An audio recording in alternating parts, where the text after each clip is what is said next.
First of all, we're gonna go to settings. There we go. Over here in settings, we need to scroll down until you find sound and vibration and then choose it. And then here we need to go to phone ringtone. If you see this message, just press get started.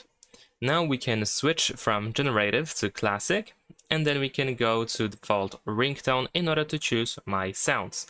Over here we can press add new sounds, and then you should be able to find your audio files that you have on the internal storage of your phone.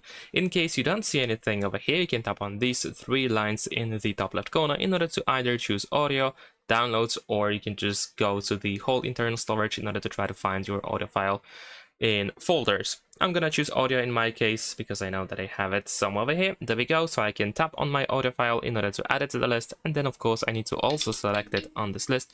Press this check in the top right corner in order to save your choice. Check out this playlist to find more guides, like, comment and subscribe.